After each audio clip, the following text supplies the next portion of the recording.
Hey guys, welcome back to the channel. What we have here today is a Toyota 4Runner 2002 model with a 4x4. And the guy that owns this had an air conditioning leak that would leak out within 2 weeks. So you're gonna check here. What we did is we looked for leaks around this area right here. And we're also gonna look for leaks around the hoses going to and from the and also this receiver dryer right here. We're looking at hoses to and from the compressor, etc. Any kind of hoses or lines, we're going to be looking into all that. So it was kind of, we're going to try the cheap fix, and I'm going to show you more about that when we come back.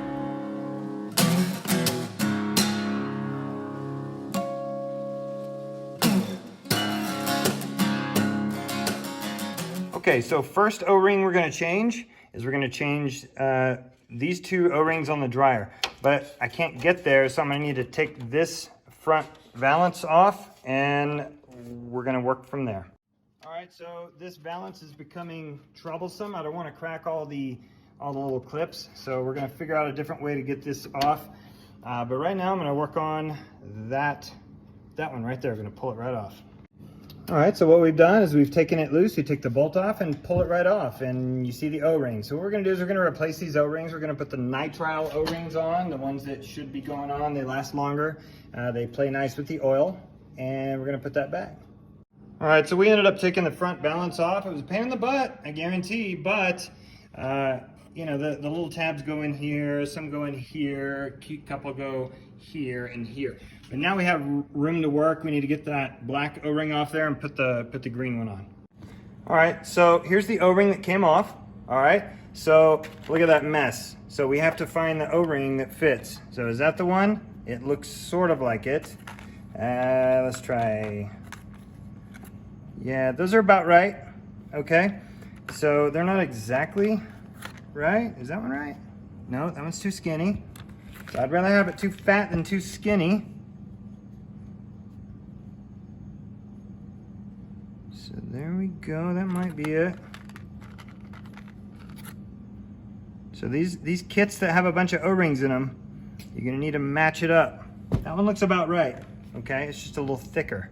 So we'll see if it goes on. If it goes on, then it's good, okay?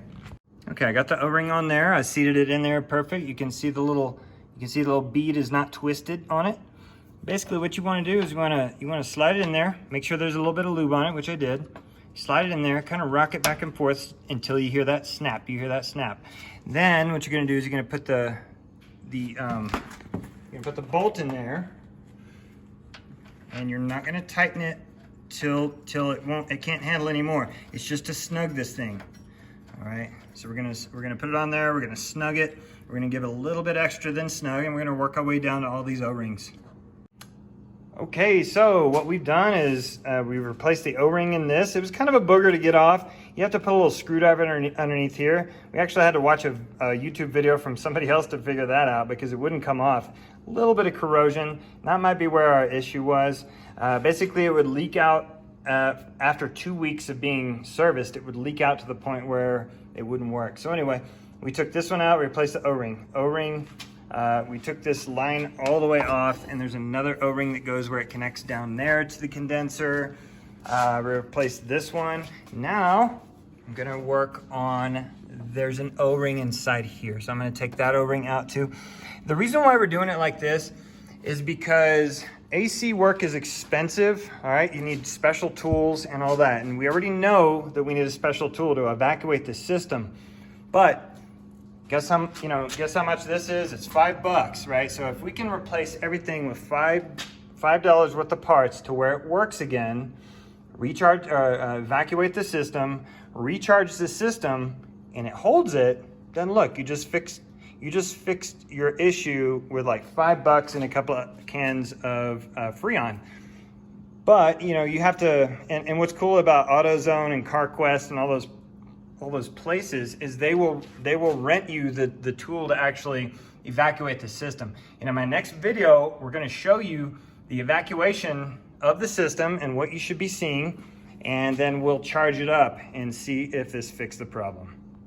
Okay, so it's the next day, and we went and rented one of these from AutoZone It's like 300 bucks to rent it, but they give it back to you. They give the money back to you. Basically, it has a vacuum pump that connects to the center here, and it sucks out all the air in the system. And you want to do this because number one, you need to check to see if there's any leaks. And these gauges will tell you if you have leaks. And I'm going to show you what I'm talking about here in a minute once we turn it on. But the first thing is get everything set up. Okay, get everything set up like this. Have your hoses ready to go onto the connections, and then we'll start it up and I'll show you what to do. Hey, all right, welcome back. So here we go. I'm gonna connect this here, make sure it's good. And what we're gonna do is make sure it's off, okay? Off. And then we're gonna connect the other one, which happens to be up here. This is a high pressure. And you can't confuse the two because they're two different sizes, so it's real easy. But these tubes are delicate, so don't just smash down on these tubes. You gotta support it. So I'm supporting it with my finger as I push down.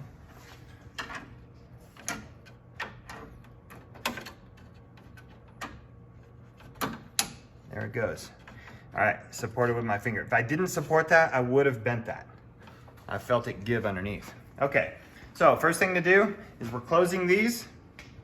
I'm gonna turn on the pump. All right, turning on the pump. And as I open these, if you can see the gauge here, it's going into vacuum at this point. All right, but nothing's happening. It's only drawing a vacuum on the hoses themselves. So if you follow me over here, I have to actually open these up now to pull a vacuum on the system.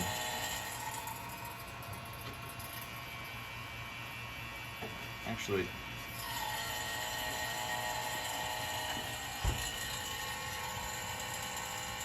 turning them down pulls the vacuum.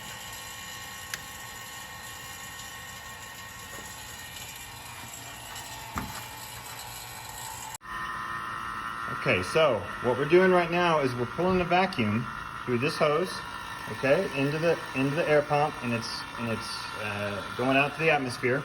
What we'll do once we achieve our max pull on the system, what we're going to do is we're going to shut these two valves, and we're going to turn off the pump and shut these two valves, and we're going to watch the gauge. And if we start to see a drop, even a little drop in that number right there, it should drop just a tiny bit right when you disconnect it, but we don't want to see anything less than like 1 psi difference. So it's pulling a system here, pulling a vacuum on the system, about 45 minutes. We'll keep that on a pull. That's to boil off any kind of moisture that was introduced in the system. And then what we'll do is we're gonna shut this thing off and watch the gauge, and I'll show you what happens when we shut it off in about 45 minutes. Okay, so it's been 45 minutes.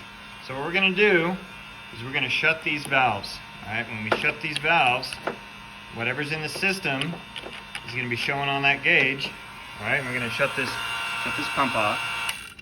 All right, and now what we'll do is we'll watch and wait. So right now, we're looking at right here, we're watching. So what we'll do is this takes about 15 minutes. So we're gonna see if it changes after 15 minutes. All right, so right now, the red and the blue lines have the entire system under vacuum, and it's in any kind of entrance in any of the O-rings we replaced will cause a drop in pressure, or a closer pointer to zero. All right, so we'll check it after 15 minutes. Okay, so it's been 15 minutes and it's still sitting exactly where it was. So what we're gonna do is we're gonna service the system back on using the low side. We're gonna service as much as we can. We're gonna turn the car on. We're gonna get the AC running, and then we're gonna see how long it lasts. It lasted 2 weeks last time, and we'll see if we fixed it this time. All right, thanks for joining us on this channel, and I'll report back in 2 weeks to see if it was fixed or not. That way you know. Hey guys, welcome back to the 2002 Toyota Toyota 4Runner that we replaced O-rings on for the AC system. It's been right around a month, and if you recall, last time we had the AC leak out and be ineffective at week 2. So it's been 3 weeks, a little over 3 weeks, almost 4 weeks, and we still got ice cold AC coming out of this thing. So I think what we did fixed the problem. So that was easy. So you just change out the O-rings, you go to AutoZone, you rent the equipment, and you fix this yourself. Okay, it was real easy. You didn't need to go to the dealership and get $100 worth of diagnosing fees and you know, $1,000 worth of evaporator coil replacements when you didn't need it. We just needed to replace some O-rings. Still good to go. It's blowing out really cold. All right, guys, we'll see you next time on I Just Fix It Myself.